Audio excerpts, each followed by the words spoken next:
अस्सलाम वालेकुम। वालेकुम सलाम। वीर जी की हाल है तुहाडा? अल्लाह दा शुक्र जनाब, ठीक ठाक। आप दा की नाम है? हाजी मोहम्मद अफजल। हाजी मोहम्मद अफजल साहब केड़े इलाके नाल ताल्लुक जे?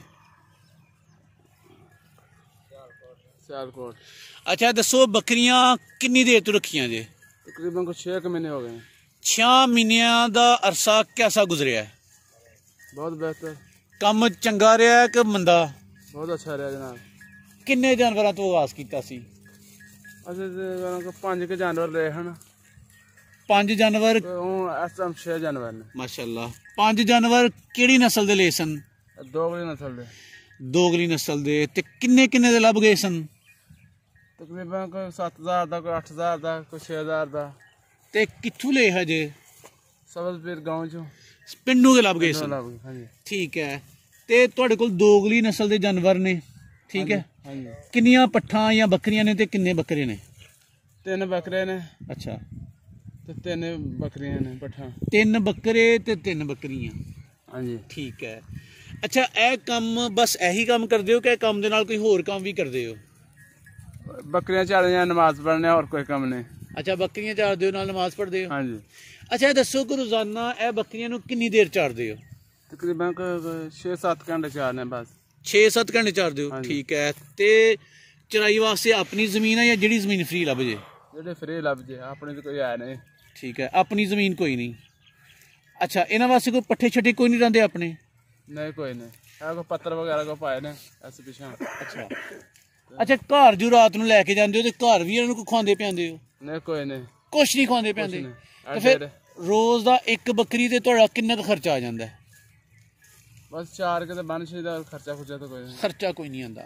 अच्छा 6 महीनों विच तुहाड़ियां बकरियां नूं कोई बीमारियां बमूरियां ते नहीं लगियां? नहीं कोई नहीं, अल्लाह का शुक्र ठीक ठाक ने बकरियां। Very good. यानी कोई कोई मसला सामने नहीं आया। ठीक है। सर्दियां दा मौसम हुण तकरीबन इख्तिताम पजीर हुंदा पिया। सर्दियां दे विच इन्हां दी हिफाजत तुसीं किंज कीती सी? बस एक कमरा तकरीबन 2 कमरे च है। अच्छा। तो बिल्कुल बंद किया था, ऐसा सुराख कोई ना है। ठीक है। थल्ले फर्श लाया, सो लाया, यानी कि डप के रखिया इन्हां नूं? रखे। ठीक है।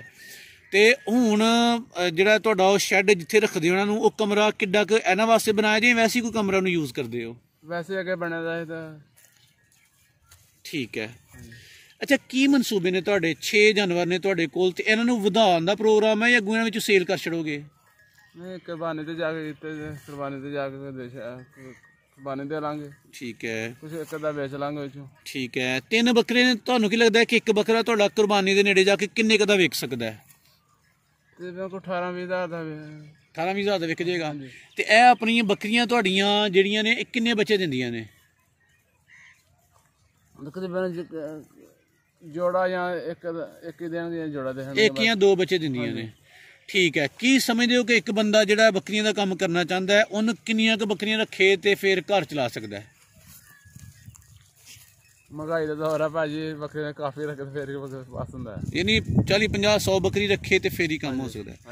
अच्छा जिहड़े लोग बकरियां दा काम करना चाहते हैं तुसीं उन्हां नूं की मशवरा दवोगे? काम चंगा है, मंदा है, करना चाहिए, नहीं करना चाहिए? भाजी बंदा बचदा है। 2 रख ले, 4 रख ले, 50 रख ले। यानी कि ड्यूटी पूरी करना पैंदी है। मजेदार काम है। हाँ जी। नफा भी है। मैं ना थल्ले लेटे पे रहंदा। एक लम्मा पै रहिंदे हो ते बकरियां खांदियां पींदियां ने, घर जांदियां ने, तुसीं भी मौज, जमीन वेले लोकां दी, तुसीं भी मौज करदे पे हो, बकरियां भी मौज करदियां भी ने। यानी कि ऐसा कारोबार जेहड़ा फ्री विच कर लैंदे हो। जी हाजी साहब। अगले साल को पता नहीं। ठीक है। क्योंकि ऐसा जमीन पई है काफी। ठीक है। अगले साल अल्लाह करे कणकें बजाउण। हाँ हाँ हाँ चलो अल्लाह करम करे। लो हाजी साहब तुसीं थोड़े जे वक्त विच बकरियां दे हवाले नाल अपना तजर्बा साडे नाल शेयर कीता है। तुहाडी वाह वाह सारी मेहरबानी।